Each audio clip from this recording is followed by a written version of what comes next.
चुनाव आयोग का ये वर्कलाइन है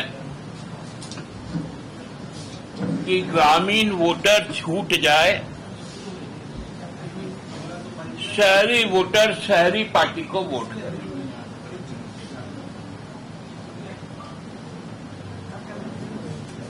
जब माननीय मुख्य चुनाव आयुक्त रांची में आए थे तो शुरुआत में तो उन्होंने प्रेस वार्ता करने का कोई कार्यक्रम नहीं रखा था, लेकिन जब पत्रकारों से उनकी मुलाकात हुई तो उन्होंने बड़ा स्पष्ट शब्दों में कहा था कि हम सारे राजनीतिक दलों से मशविरा कर चुके हैं और लेवल प्लेइंग ग्राउंड होगा, एक समान अवसर सबको मिलेंगे ताकि चुनाव भय मुक्त भी हो, व्यभिचार मुक्त भी हो और शांतिप्रिय ढंग से भी, और हर वोटर अपने मताधिकार का प्रयोग कर पाए। जो 80 साल से ऊपर के वोटर हैं या दिव्यांग हैं, उनको घर से भी वोट देने की सुविधा होगी। ये सारी बातें कही गई, लेकिन जब आधिकारिक सूचना आई जो गजट के लिए था, उसमें बंटवारा कर दिया गया। चुन चुनकर वैसे विधानसभा क्षेत्रों को रखा गया जहां पर भारतीय जनता पार्टी के मुकाबले हम लोग ज्यादा मजबूत है जमीन पर।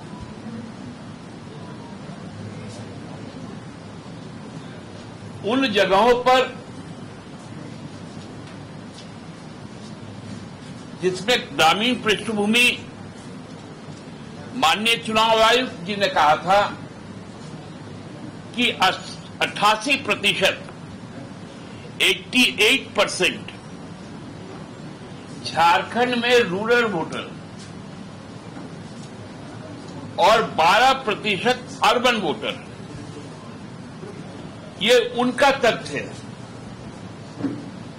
और उनका काम ये है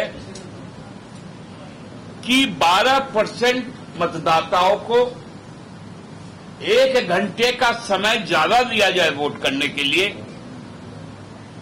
और 88% जो ग्रामीण वोटर हैं उनको 1 घंटा कम कर दिया जाए, और कोई वोटर छूटे भी नहीं। कितना सुंदर तर्क है ना। 12% वोटर 5 बजे तक डालेंगे, 88% वोटर 4 बजे तक डालेंगे। उन्होंने माना कि झारखंड नक्सल प्रभावित क्षेत्र से बाहर निकल गया है,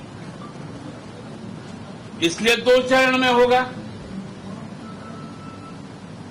मैंने उस समय भी बंटी बबली कहा था जब 43 और 38 का फिगर आया था। आज फिर से देख लीजिए बंटी बबली को कि ग्रामीण इलाकों के वोटर को कम कर दिया गया। तो ये बंटी बबली का खेल आप लोग को समझ में आ रहा है ना।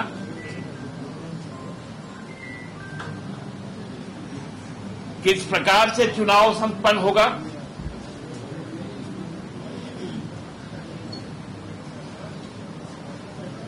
पहले जिलों को बांटा, अब क्षेत्रों को बांट रहे हैं और बोलते हैं कि एकदम स्वतंत्र चुनाव होगा, कोई भी पक्षपात नहीं होगा। ये कौन सा नया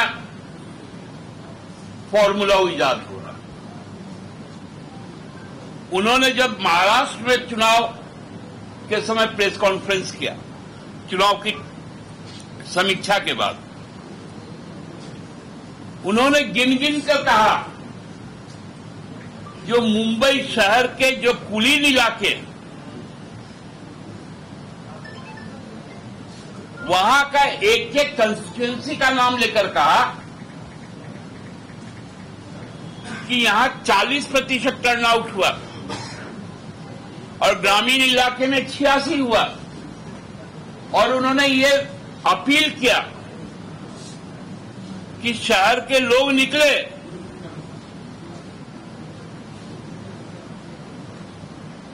याद आ रहा है ना उनका हर प्रेस कॉन्फ्रेंस, मुझे तो कंठस्थ है, क्योंकि मैं इन बंटी बबली की चाल को बहुत नजदीक से देख रहा हूं।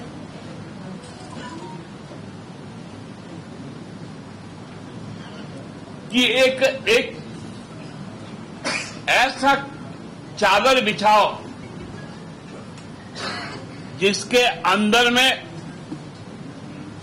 हरियाणा जैसे जीत का एक तरीका निकल।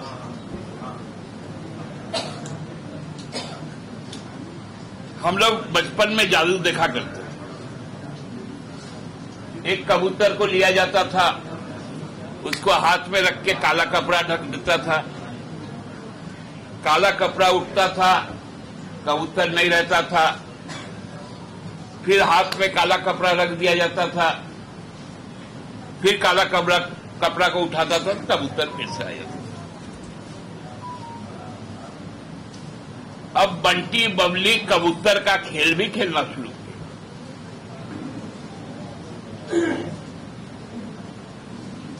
कितना खेलिएगा पीछे से,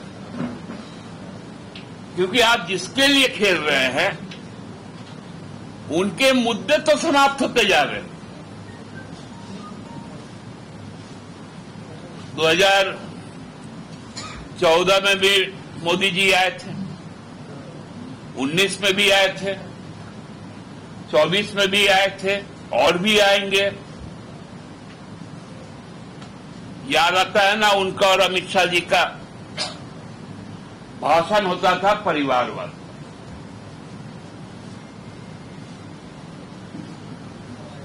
कल भी लिस्ट आ गया। भारतीय जनता पार्टी की दरिद्रता इस बात से झलकती है कि पहली बार भारतीय जनता पार्टी एक ही चुनाव में बाप बेटा दोनों को उम्मीदवार बनाया। नहीं तो होता ऐसा था कि बाप यदि लोकसभा लड़ रहा है, बेटा विधानसभा, मां यदि विधानसभा लड़ रही है तो बाप उनका बेटा लोकसभा। लेकिन एक ही सदन के लिए भाजपा का दरिद्रता उम्मीदवार के मामले में इस प्रकार का है कि एक ही चुनाव में बाप बेटा को उतारना पड़ा। और परिवारवाद,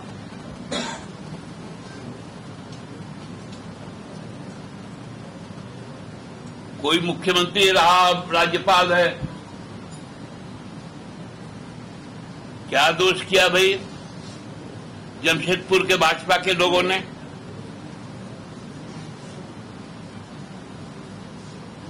कि परिवारवाद आ गया।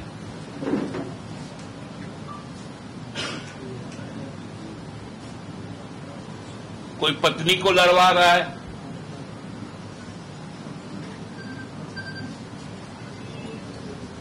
कोई बेटा को लड़वा रहा है, कोई भाई को लड़वा रहा है।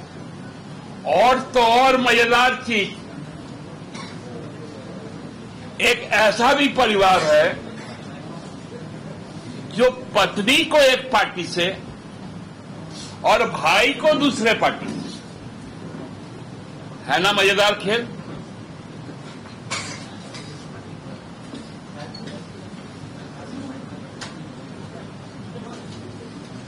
हमने तो बार बार कहा है कि ये जो संगठित एक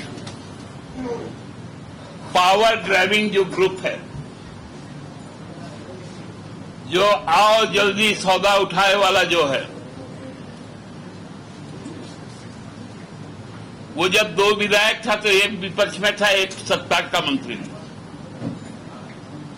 अब क्या हुआ,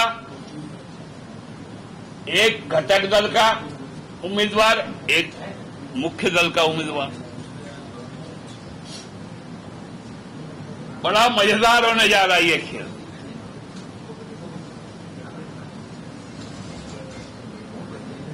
कोई किसी का गला काट रहा है, कोई किसी को थुपिया रहा है।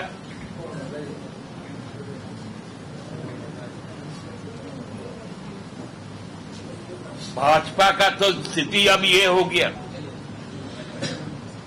कि मुद्दे क्या होंगे। एक जनाब तो सुन लिए, उड़ लिए यहां से। अब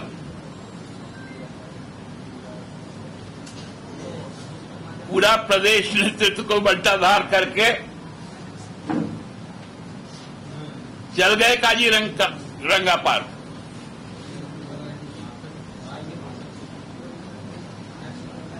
अरे इंतजार तो उन्हीं का कर रहे हैं। इस बार तो विशेष धन्यवाद हम लोग 23 नवंबर को माननीय का करेंगे, जिनके आने से भारतीय जनता पार्टी का प्रदेश का कमर तक टूट गया।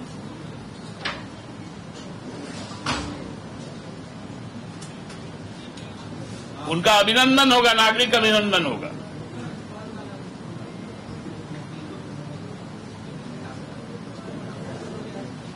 इसलिए मैं आप लोगों को कह रहा था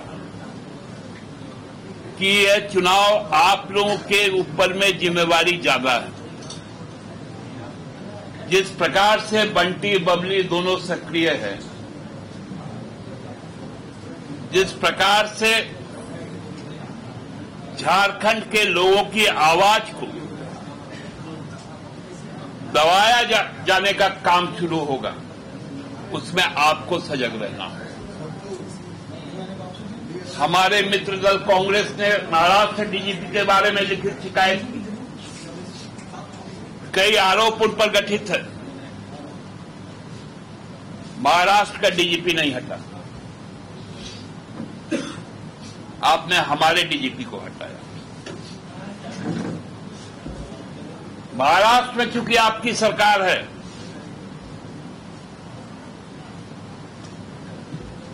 आपने इसी तरह से वहां 2 दलों का विभाजन कर दिया।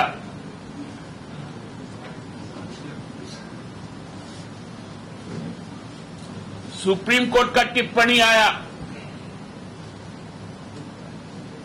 आपने उनको नहीं माना।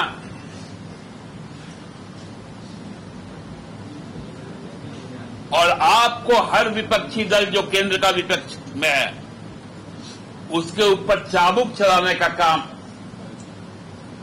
चुनाव आयोग बंद करे, निष्पक्ष होकर अपने संवैधानिक दायित्व का निर्वहन करे। इसी अपील के साथ और भी आगे जो चीजें आएंगी आपको बताएंगे। बहुत बहुत धन्यवाद। कह रही है कि हमको 12 दीजिए तो ठीक है, वरना हम एकला चलेंगे। अच्छा ठीक है, देखिए, जब हर पार्टी के कार्यकर्ताओं का अपना अपने नेताओं पर दबाव रहता है और नेताओं को अपने दल के कार्यकर्ताओं, चूंकि हम गठबंधन में हैं, यहां सीटों की संख्या सीमित। मैं आप लोगों को शुरू से एक बात कहते आया हूं, आप लोग बार बार पूछते थे कि कौन कितना में। हम बार बार कहते थे कि हम भी 81 पर चुनाव लड़ेंगे, कांग्रेस भी 81 पर लड़ेगी, राजद भी लड़ेगी, वाम दल भी लड़ेगी, क्योंकि हमारी सबकी तैयारी 81 पर हो सके और जब मुख्य लड़ाई शुरू हो तो सबकी ताकत समवेत होकर एक हो सके। दादा, लेकिन जो तेजस्वी यादव की ओर से आया है कि आप लोगों ने उनका अपमान किया, रांची में रहते हुए एक तरफा घोषणा आप लोगों ने की, उनके मनोज झा का ये बयान था। नहीं, ठीक है, उनका बयान उनके लिए है। उनके बयान में और भी बहुत सारी चीजें हैं। ये आपस का हम लोगों का मामला है, हम लोग बैठकर समझ लेंगे। अन्यथा बातें से बात बहुत बिगड़ती भी है और बात से बात बनती है।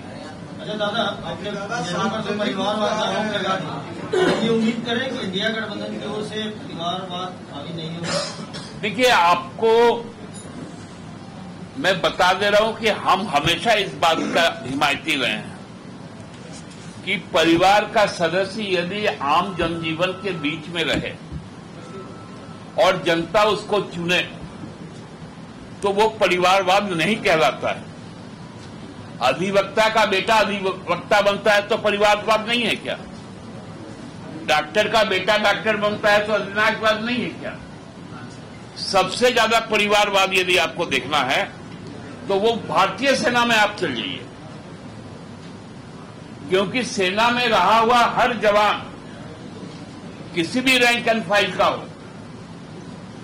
एक रंगरूट से लेकर एक जनरल तक, वो चाहता है कि चूंकि माटी के प्रति, देश के प्रति उसका समर्पण है, उसका अपना परिवार उस बृहत स्वार्थ के लिए, देश रक्षा के स्वार्थ के लिए भारतीय सेना में जाए।